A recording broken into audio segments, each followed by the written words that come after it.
Hello everyone, this is Aman Gangu from Bullseye Consultants. Welcome to the session today, and today I will be talking about general skill migration.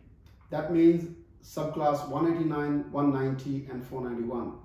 Before I start into the requirements of these three visas, let's go a step back and talk about a little bit about the history.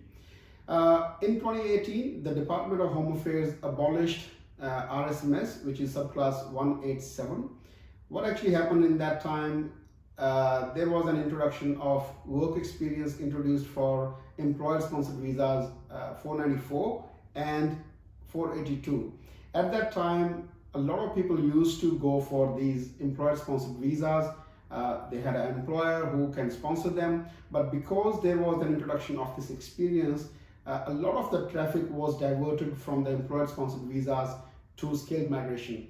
That made the skill migration a little bit tighter because a lot of people who were graduating from Australia were competing with a lot of the population from outside Australia who were trying to get into Australia based on the skill migration.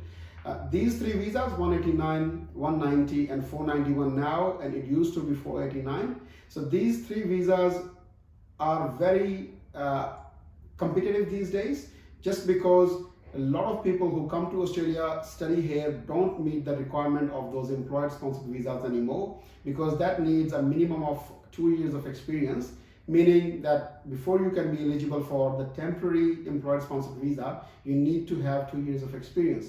So that is why a lot of people diverted from these employer-sponsored visas into the skilled migration. So what is this skilled migration? Basically, these three visas, 189, 190 and 491, these are point tested, meaning that you need to have certain points to be eligible. So for these three visas, the minimum threshold is 65. So you need to have 65 points. That can be from your age, from your qualification, from English language test, from your Australian study, from NATI test, from your status, whether you are a single or a de facto or in a partnership relationship. So these all collectively gives you the points which you can use for these skilled visas. 189 is an independent PR, meaning if you have enough points and you are invited, you can apply for your permanent residency straight away. You don't need to be invited by any state or anything like that. So it's just purely based on your own score, and if you are competitive enough to beat other people in your trade or in your occupation, then you can be invited.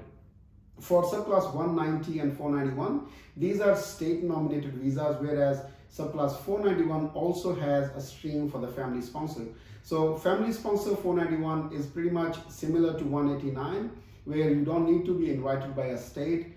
However, you need to have a relative or a close relative, I would say, up to the first cousin. So your aunt, uncle, your grandfather, they all can sponsor you for 491 family sponsor. But if you have any one of those living in the regional area who are settled there, they can sponsor you only if your occupation is on the medium to long term list. So while we are talking about these three visas, let's talk about these three occupational lists. There are three lists: medium to long term list, short-term list and the regional occupation list.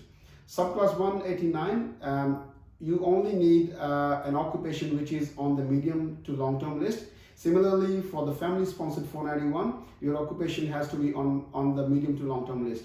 Whereas for 190 and 491, the occupation lists are wider. So for 190, it needs to be either your occupation is on the medium to long-term list or on the short-term list. Whereas for the regional occupation list, your occupation can be from any of those three lists, meaning medium to long-term list, short-term list, or the regional occupation list. For 189 and 491, each state has its own criteria, whether that could be that you are graduated from that particular state, or you need to be a resident of that particular state for a certain period of time, or you need to be working in that particular state, or a combination of all these three, meaning you may be a graduate from that particular state, but you need to have job offer or maybe a work experience in your occupation.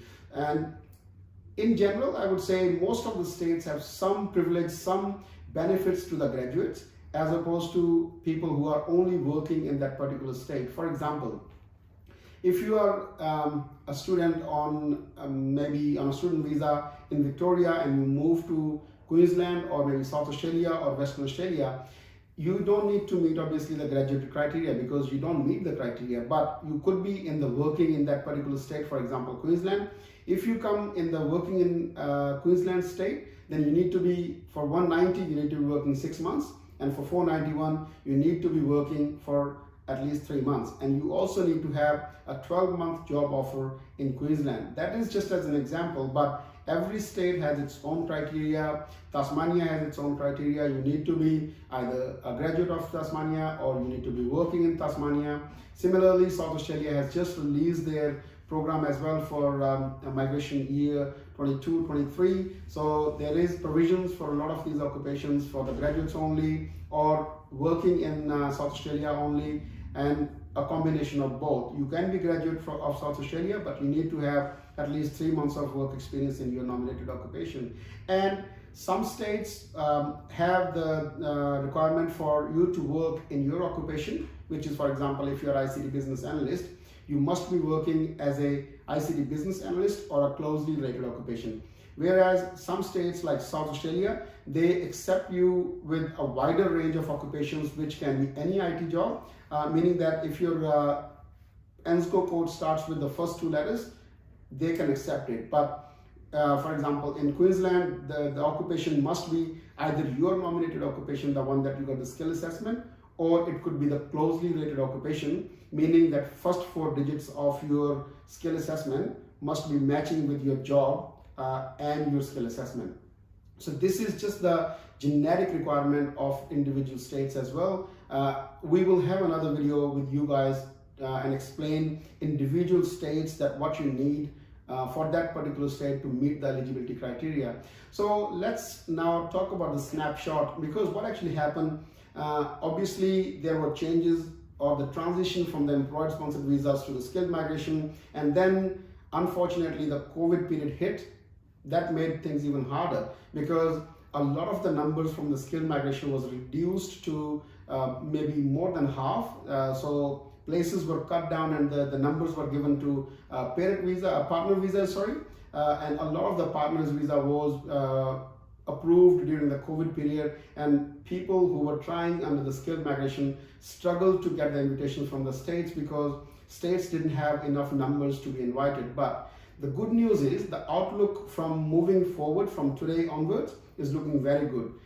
First of all, the number as of today is $160,000 in total for the permanent residency to be granted. But last week there was a Jobs and Skills Summit in the Parliament House in Canberra. So the number will be increased from 160,000 to 195,000. So which means there is an increase of 35,000 seats from this financial year, and most of these numbers are going to the skilled migration, which means it's a great news for the people who are going to be applying under the skilled migration 189, 190 and 491. Most of these places of 35,000 has been gone into 190 and 491.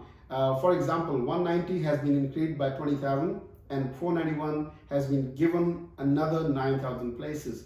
So guys, this year and the following 2 to 3 years are going to be very good, and the outlook is looking fabulous for the next 2 to 3 years for the skilled migration. So my suggestion would be, or my advice would be, to get your skill assessment done, have your PT or IELTS done, get as much as bands you can, and have your partner, if you're married, to get 6 each, and if possible get the skill assessment done for your partner so that you don't lose the points against a single applicant, because single applicants get 10 points straight away. So have all these things fixed and make sure that you have a current skill assessment, because sometimes if you we have seen it from experience, a lot of people have the skill assessments, but when it expires you need to meet the certain criteria. Sometimes it's very hard to get it renewed. So have your skill assessment, all the points ready this year, and we wish you the best so that you can get your invitation for any of those these visas to get to start a permanent life in Australia. Best wishes from Bullseye Consultants. You can contact us for the more information. Thank you so much.